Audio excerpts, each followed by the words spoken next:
چلنے پھرنے کی وجہ سے زمین کو رفتیں مل جائیں تو سوچئے جن کے نسب پاک کے کسٹوڈین اللہ تبارک و تعالیٰ نے جن ہستیوں کو بنایا ہو ان کا مقام اور مرتبہ مقدس ترین لڑی ہے، جن کے لیے سرکار مدینہ صلی اللہ علیہ وآلہ وسلم نے خود فرمایا کہ میں ہمیشہ پاک مردوں کی پشتوں سے پاک بیویوں کی طرف منتقل ہوتا۔ اللہ بن عبد المطلب بن ہاشم بن عبد مناف بن قصی بن کلاب بن مرہ بن کعب۔ الحمدللہ رب العالمین والصلاة والسلام علی سید الانبیاء والمرسلین۔ تمام دیکھنے والوں کو جنید اقبال کی جانب سے انتہائی محبت کے ساتھ السلام علیکم۔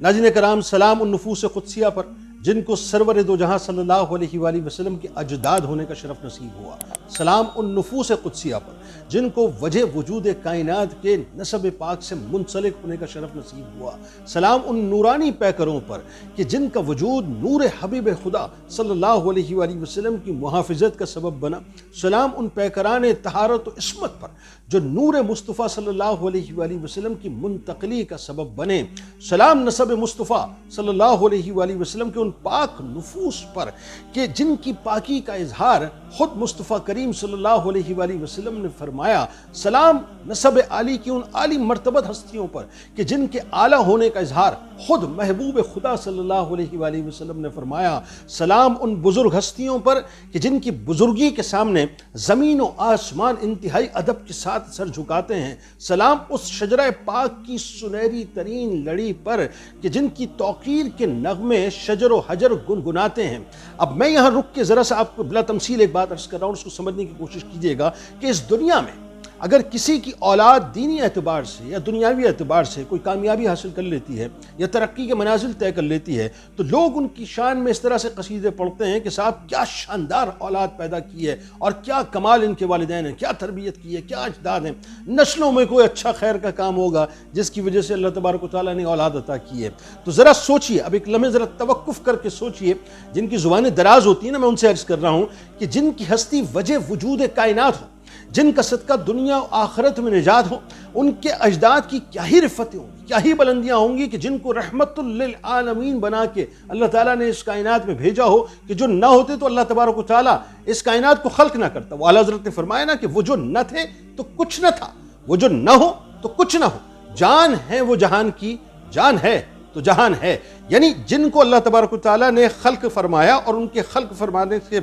بعد اس پوری کائنات کو یہ بتلا دیا کہ بنیادی طور پہ یہی ہیں جن کی وجہ سے اس پوری کائنات کو خلق کیا گیا ہے، تو ان کے اجداد کی رفتوں کا کیا عالم ہوگا۔ یعنی جس طرح حضور نبی کریم صلی اللہ علیہ وآلہ وسلم کی عظمتوں اور رفتوں کا کیا ہی کہنا کہ انسانی سوچ، انسانی عقل، انسانی فہم، انسانی علم، یعنی انسانی عظمت جہاں جا کر اپنی انتہا کو پہنچتی ہے، وہاں سے حضور نبی کریم صلی اللہ علیہ وآلہ وسلم کی عظمتوں اور رفتوں کی ابتدا ہوتی ہے، اس میں کوئی دوسری رائے نہیں ہے۔ یعنی اسی طرح سرور دو جہاں صلی اللہ علیہ وآلہ وسلم سے لے کر حضرت ابراہیم علیہ السلام تک یہ پاک مطہر مقدس ترین نفوس قدسیہ کی وہ عظیم ترین اور حسین ترین، بلکہ یوں کہیے کہ سنہری ترین لڑی ہے، جن کی شان اور جن کی بلندی عقل و فہم سے مکمل طور پہ ماورا ہے۔ یہاں پر عقل کا دخل ہی نہیں ہے صاحب، یہاں صرف عقیدتوں کی بات ہے، عشق کی بات ہے، محبت کی بات ہے۔ ناظرین کرام، سرور دو جہاں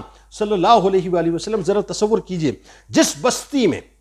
جس شہر میں، جس سرزمین پہ پیدا ہوئے، اللہ تبارک و تعالیٰ نے تا حشر انسانیت کے لیے اسے مرکز خیر بنا دیا، اسے مقدس ترین بنا دیا کہ لا اقسم بہذا البلد وانت حل بہذا البلد، یعنی اس مکہ شہر کی قسم اللہ نے یوں یاد فرمائی کہ اس مکہ شہر کی گلیوں میں نبی کریم صلی اللہ علیہ وآلہ وسلم چلا پھرا کرتے ہیں، تو جن کے چلنے پھرنے کی وجہ سے زمین کو رفتیں مل جائیں تو سوچئے جن کے نسب پاک کے کسٹوڈین اللہ تبارک و تعالیٰ نے جن ہستیوں کو بنایا ہو ان کا مقام اور مرتبہ کیا ہوگا کہ آپ صلی اللہ علیہ وآلہ وسلم جن پشتوں کے واسطے سے آئے، ان کی طہارت و نظافت، پاکیزگی، شرافت، حسن و جمال بے مثل و بے مثال ہے، اور ان کی حقیقت لازوال ہے، اس میں کوئی دوسری رائے نہیں ہے۔ آپ صلی اللہ علیہ وآلہ وسلم کا حسب و نسب آسمان کی طرح یوں کہیے کہ کھلی کتاب ہے اور صاف و شفاف، انتہائی ٹرانسپیرنٹ ہے۔ ناظرین کرام، ایک لمحے ذرا تصور کیجئے کہ اللہ تبارک و تعالیٰ نے اس مقدس ترین لڑی، اور ان مقدس ترین نفوس قدسیہ کی شان کیسی بنائی جو نور مصطفیٰ صلی اللہ علیہ وآلہ وسلم کے کسٹوڈین بنے، کہ جن کو اللہ تعالیٰ نے اس محبوب کی نور کی محافظت کے لیے چنا جو وجہ وجود کائنات ہیں۔ یعنی یہ وہ مقدس ترین لڑی ہے جن کے لیے سرکار مدینہ صلی اللہ علیہ وآلہ وسلم نے خود فرمایا کہ میں ہمیشہ پاک مردوں کی پشتوں سے پاک بیویوں کی طرف منتقل ہوتا رہا، جن کو یہ شرف نصیب ہوا ہو کہ کائنات کا ذرہ ذرہ جن کے تقدس و احترام میں اس نور کے واسطے وجود کو جھکاتا رہا ہو۔ ذرا سوچئے، یہ وہ نور ہیں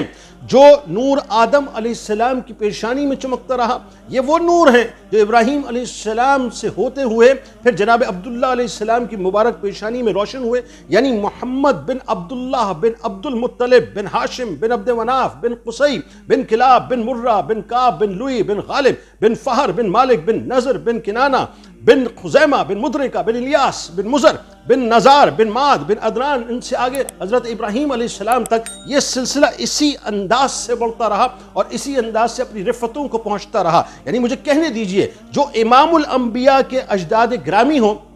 جو رحمت للعالمین صلی اللہ علیہ وآلہ وسلم کے اجداد گرامی ہو، جو شافع محشر کے اجداد گرامی ہو، جو خاتم النبیین کے اجداد گرامی ہو، جو محبوب رب کائنات کے اجداد گرامی ہو، تو پھر ایمان تو یہی کہتا ہے کہ ان کا مقام، ان کا مرتبہ بس خدا جانے اور محبوب خدا جانے۔ امام فخر الدین رازی رحمۃ اللہ علیہ کیا حسین بات فرماتے ہیں کہ حضور نبی کریم صلی اللہ علیہ وآلہ وسلم کا نور ساجدوں سے ساجدوں کی طرف منتقل ہوتا رہا، ساجدوں سے ساجدوں کی طرف منتقل ہوتا رہا۔ یعنی زمانے گزرتے چلے گئے، ہزاروں قومیں اور کئی نسلیں آئیں اور آ کر گزر گئیں، دنیا کا نقشہ مکمل طور پہ بدل گیا، لیکن یہ نظم طہارت و پاکیزگی اس نسل میں کبھی بھی منقطع نہیں ہوئی، حتیٰ کہ وہ نور حضرت عبداللہ علیہ السلام کی پیشانی میں چمکنے لگا، مکہ پاک کا ذرہ ذرہ اس نور پر فدا ہونے لگا، جن کی خاطر اللہ تبارک و تعالیٰ نے یہ سارا عالم آب و تاب بنایا۔ ذرا سوچئے کہ اس کو سجایا، اس کو سنوارا، اس کو نکھارا، جن کی محبت کی خوشبو رب کائنات نے ذرے ذرے کے اندر سمو دی تھی، جن کا حسن جہاں ساز نے یعنی کائنات کے سارے حسن کو اپنی حسین آغوش کے اندر مکمل طور پہ سمیٹ لیا تھا کہ تو حسن کائنات ہے، تو جانے کائنات، تیرے ہی دم قدم سے ہے کونین کا شباب۔ ذرا سوچئے وہ حسن کیا ہے، اس حسن کے کسٹوڈین کتنے حسین ہیں، یہ یقیناً اللہ تبارک و تعالیٰ جانتا ہے۔ نبی کریم صلی اللہ علیہ وآلہ وسلم نے ممبر پر جلوہ افروز ہو کے ایک بہت ہی خوبصورت خطبہ ارشاد فرمایا، یعنی یوں کہیے کہ وہ بنیادی طور پہ اپنا ایک تعارف دیا، اپنا ایک انٹروڈکشن دیا، اور وہ انٹروڈکشن ایسا دیا کہ اس انٹروڈکشن کو اگر ہم سمجھ لیں تو یقین مانیے کچھ اور سمجھنے کی ضرورت نہیں ہے کہ یہ جو پوری پاک اور مطہر اور مقدس اور سنہری ترین لڑی ہے سرکار مدینہ صلی اللہ علیہ وآلہ وسلم کے اجداد کی، یہ مکمل طور پر شفاف ہمارے سامنے نظر آئے۔ یعنی سرکار علیہ السلام نے ممبر پر کھڑے ہو کے پوچھا کہ میں کون ہوں؟ لوگوں نے عرض کیا کہ یا رسول اللہ صلی اللہ علیہ وآلہ وسلم، آپ اللہ کے رسول ہیں، آپ پر سلامتی ہو۔ حضور نبی کریم صلی اللہ علیہ وآلہ وسلم نے فرمایا کہ میں رسول تو ہوں ہی، مگر دوسرے فضائل حسبی اور نسبی بھی رکھتا ہوں۔ اب سرکار فرماتے ہیں کہ میں محمد بن عبداللہ بن عبد المطلب ہوں۔ اللہ تبارک و تعالیٰ نے مخلوق کو پیدا کیا تو مجھے ان میں بہترین یعنی انسانوں میں کیا، پھر انسانوں کے دو فرقے یعنی عرب و عجم بنائے اور مجھ کو بہترین فرقہ یعنی عرب میں کیا، اور پھر ان عرب کو مختلف قبیلوں میں بنایا یعنی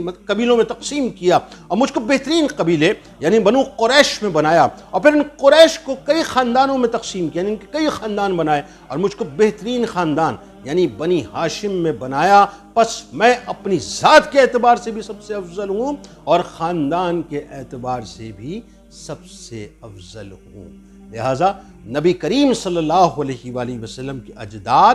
ہمارے لیے یوں سمجھ لیجئے کہ عقیدتوں کا، محبتوں کا، عشق کا مرکز ہوں، بس اس کے علاوہ دوسری اور کوئی بات نہ ہو۔ اجازت دیجئے اس دعا، اس امید، اس یقین کے ساتھ کہ اللہ تعالیٰ آپ کا، ہمارا، ہم سب کا حامی و ناصر۔ اللہ حافظ۔